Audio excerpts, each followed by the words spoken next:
हम लोग अभी बात कर रहे हैं कि डाइपोल की वजह से किसी भी रैंडम पॉइंट पे, रैंडम मतलब कोई भी लोकेशन पे, अगर हमें पोटेंशियल निकालना है, we are going to derive an expression for electric potential at any general point and distance R from the centre of dipole. Dipole के सेंटर से किसी भी पॉइंट पे जो डिस्टेंस आर पे है, देखो फिगर में आप देख पा रहे हो, आप फिगर देख पा रहे हो, ये एक डाइपोल है, यहाँ पर नेगेटिव चार्ज रखा गया है, यहाँ पर पॉजिटिव चार्ज रखा गया है, ये पॉइंट P है, this is point P and that point P is at distance R, उसके बीच का डिस्टेंस R है जो वेक्टर R से हमने बताया गया है, वेक्टर R जो इस डाइपोल के साथ थीटा एंगल पे है। डाइपोल के साथ कितना एंगल बना रहा है? थीटा एंगल बना रहा है, ठीक है। अभी यहाँ पर इसको डिराइव करने के लिए दो प्रॉपर एज्यूम्शंस हमें करने होंगे, जो हम जब जरूरत पड़ेगी तब हम करने वाले हैं। तो सबसे पहला इस डेरिवेशन को करने के लिए आपको ये फिगर बहुत अच्छी तरीके से ड्रॉ करनी होती है, ठीक है। चलो, तो ये फिगर कैसे ड्रॉ करेंगे हम आपको यहाँ पर बताते हैं। या कमिंग टू ओवर हियर, हमें फिगर ड्रॉ करनी है।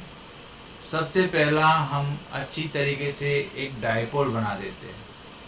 This is the negative charge, this is the positive charge, और इन दोनों को हमने ऐसे जोड़ दिया है, ये हमारा dipole. This is the negative charge, हम नीचे लिखेंगे क्योंकि ऊपर की तरफ तो हमें फिगर ड्रॉ करनी है, इसलिए -q यहाँ पर लिख दिया, +q यहाँ पर लिख दिया। डाइपोल को हम लोग ओरिजिन पे रखने वाले, उसके मिड पॉइंट को हम लोग रखने वाले हैं ओरिजिन पे, यहाँ पर दिस इज द ओरिजिन। और यहाँ से लेके यहाँ कोई पॉइंट P है, दिस इज पॉइंट P, और इस पॉइंट P से ये पॉइंट P तक का डिस्टेंस जो है वो R है, इसलिए इसको हम वेक्टर R से रिप्रेजेंट करेंगे।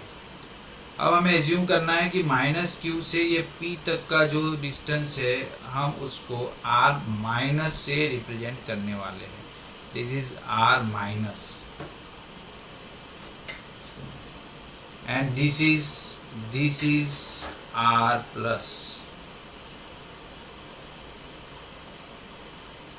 This vector is R+। इस तरीके से दो वेक्टर हमने देख लिए, R+, ये वेक्टर R है, ये वेक्टर R- है। You can see the figure, ठीक है। ऐसे हमने ये दोनों वेक्टर, एक्चुअली वो दोनों वेक्टर नहीं है, वो दोनों डिस्टेंस है, डिस्टेंसेस हम इसको एज्यूम करेंगे। They are not vectors, they are just distances. अब यहाँ से when I am drawing the perpendicular from R+ to R-, तो ये वाला जो पोर्शन आएगा, ये पोर्शन बट नेचुरल है कि R- R+ होगा, क्योंकि R+ छोटा है, R- बड़ा है। बुक में देखेंगे तो इन लोगों ने R1 और R2 लिखा हुआ है। I can also write R1 R2, चलो कंफ्यूज नहीं होते, बुक जैसा ही यूज करेंगे। R1 R2, this is R1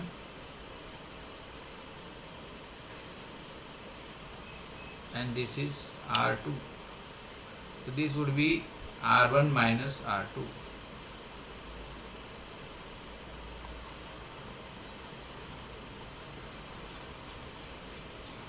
R1 - R2, ये समझ में आया आपको? अब ये अगर थीटा है, if this is a theta, अगर ये थीटा है तो ये दोनों भी अप्रोक्सीमेटली थीटा जितने एंगल पे काम करते होंगे, ठीक है। तो ये हमारा हो गया फिगर। जो फिगर हमने यहाँ पर ड्रॉ किया है उसको बाद में एक्सप्लेन भी करना रहेगा। डायपोल मोमेंट दिखा दो। Dipole moment P is from this to this side, ठीक है। और क्या दिखाना है, डिस्टेंस नीचे दिखा दो 2a, this is 2a distance, इसको ओरिजिन लिख दो। ये हो गई आपकी फिगर ख़त्म। इस तरीके से फिगर ड्रॉ करनी है। इस थियरी को लिखने के लिए सबसे पहला काम है आपको फिगर ड्रॉ करनी है। You have to draw the figure, ठीक है। समझ में आ रहा है सबको, एवरीबॉडी? Yes sir. अब फिगर ड्रॉ कर ली है तो उसको एक्सप्लेन भी करना पड़ेगा। तो क्या एक्सप्लेन करेंगे? Consider an electric dipole consisting of 2 point charges minus q and plus q and separated by a distance 2a as shown in figure. We wish to determine the potential at point P at distance r from the center O. OP making an angle theta with dipole moment P. AP is equal to R1 and BP is equal to R. OP जो है O से लेके P और dipole moment के साथ theta angle बना रहा है, यानी कि डाइपोल की एक्सिस के साथ थीटा एंगल बना रहा है। अब थीटा एंगल किसी के भी साथ बना रहा है, आप डाइपोल मोमेंट भी उसी डायरेक्शन में, तो डाइपोल मोमेंट के साथ थीटा एंगल बना रहा है, इसको याद रखेंगे क्योंकि ओरिएंटेशन डाइपोल मोमेंट के साथ हमें लेना है। तो ये हो गया एक्सप्लेनेशन ऑफ फिगर। उसके बाद अब हम निकालेंगे कितने पोटेंशियल यहाँ पर इकट्ठा हो रहे हैं। 2 पोटेंशियल, एक तो माइनस की, जब भी डाइपोल की बात आएगी 2 पोटेंशियल इकट्ठा होंगे, प्लस की वजह से और माइनस की वजह से। तो हम लिखेंगे V is equal to V1 plus V2। V1 के लिए 1/4 pi epsilon naught into minus Q upon R1 plus 1/4 pi epsilon naught into Q upon R2। तो Q upon 4 pi epsilon naught common निकल गया, ब्रैकेट में बचा 1/R2 minus 1/R1। तो Q upon 4 pi epsilon not R1 minus R2 into R1। अब ये R1 minus R2 कितना है वो निकालना पड़ेगा। अब ये एंगल थीटा है तो अप्रोक्सीमेटली ये एंगल भी थीटा ही हो जाएगा। तो ये 2a cos थीटा होना चाहिए R1 R2। देखे R1 R2 कितना हो गया, 2a cos थीटा हो गया। कैसे 2a cos थीटा हो गया भाई? क्योंकि हम इसको थीटा मानते तो ये अप्रोक्सीमेटली थीटा होना चाहिए। अब आप बोलोगे सर ये क्या बात हुई भाई सर, ये भी थीटा वो भी थीटा, फिर मतलब क्या है? इसमें हमेशा एज्यूम करते हैं, एक बहुत ही प्रॉपर एज्यूम्शन यहाँ पर ध्यान में रखना है कि डाइपोल का जो डिस्टेंस है 2a with compare to this 2a, r बहुत बड़ा है, ये R1 R और R2 इतना बड़ा है, P पॉइंट इतना दूर है कि ये तीनों लगभग बराबर के बराबर हो जाते हैं। यानी कि अगर मैं बताना चाहूँ, अगर मैं लिखना चाहूँ तो मान लो ये 10 मीटर है, तो ये वाला 10 ये वाला जो है 9.998 मीटर हो जाएगा, और ये वाला हो जाएगा 10.115 मीटर। अब कितना फर्क पड़ा मुझे बताओ? तो ऑलमोस्ट ये तीन एक जैसे ही होते हैं, तो हम उसको अलग अलग नहीं कंसीडर कर सकते। इन दैट केस अगर ये थीटा अगर 30 डिग्री है तो ये वाला थीटा जो होता है वो 30.01 डिग्री हो जाता है, तो कोई ज़्यादा फर्क नहीं पड़ता है, इसलिए हमने इसको थीटा ले लिया। अब थीटा ले लिया तो अगर 2a को मैं थीटा पे गिरा दूँ, ये मैंने बार बार बोला है, जब मैं थीटा पे गिरा देता हूँ तो cos थीटा हो जाता है कि नहीं, ये याद रखो। तो R1 minus R2 is equal to 2a को मैंने R1 माइनस R2 पे थीटा के ऊपर गिरा दिया तो 2a cos थीटा हो जाएगा। ये बात सबको समझ में आ गई? R1 minus R2 2a cos theta कैसे हो गया? यस सर, ठीक है। तो 2a cos थीटा हो गया। And R1 R2 is equal to R square हो जाएगा अगर हम R1 is equal to R2 is equal to R consider करते हैं तो दोनों कंसिडरेशन हम लोग इधर लिखेंगे तो we will have 2a cos theta upon R square.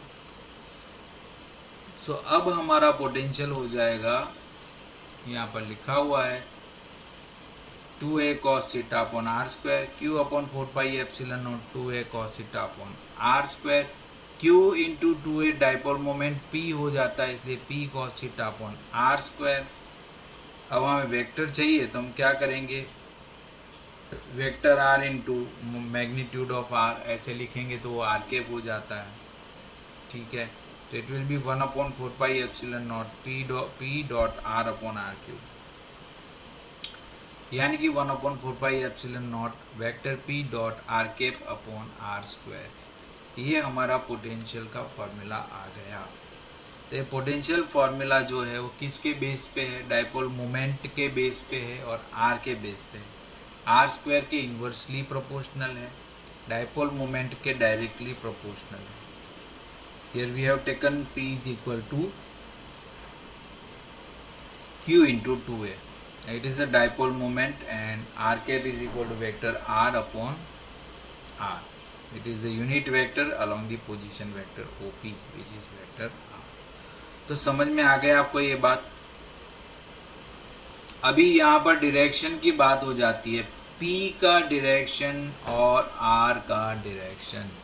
हमारा इनिशियल जो हमने अभी थियरी बनाया, यहाँ माइनस क्यू था, यहाँ प्लस क्यू था, P का डायरेक्शन इस डायरेक्शन में है और पॉइंट P यहाँ पर था, तो R का डायरेक्शन जो है वो यहाँ से मेजर करते हुए इस डायरेक्शन में है, इस डायरेक्शन में है। तो थीटा बन जाता है ना भैया, यहाँ पर थीटा बन जाता है। अब स्पेशल केस बताओ, ये थीटा अगर 90 डिग्री होगा मान लो, तो हमारा पॉइंट P इक्वेटोरियल पॉइंट होगा कि नहीं होगा?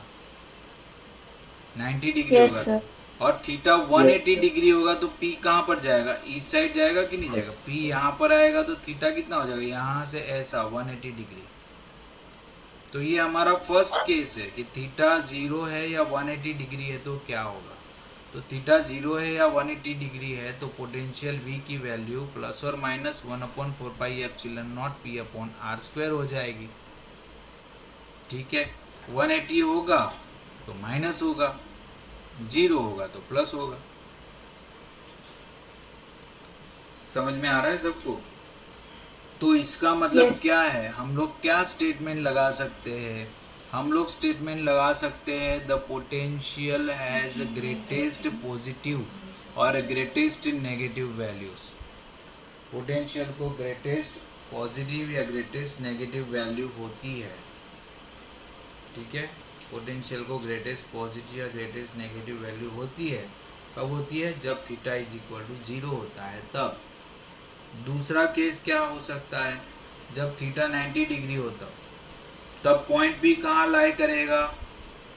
इक्वेटोरियल लाइन पे, इक्वेटोरियल लाइन पे करेगा लाई, और हमने पहले भी देखा है वहाँ पोटेंशियल 0 हो जाता है।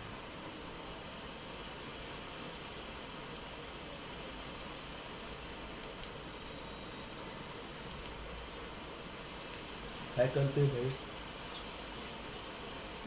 काय लिहायचं इंग्लिशचं, काय NCERT सॉल्युशन आहे। तुम्ही ह्याच्यात काय पाहते, ते जयनी तुला एवढं सगळं दिलं त्यात सगळं NCERTने सॉल्युशन डायजेस्ट करून सगळं, मग ह्याच्यात कशाला पाहते तो पुस्तक उगा? तेच म्हटलं तुला NCERTचं काम होतं, तू कशाला टेन्शन घ्यायचं?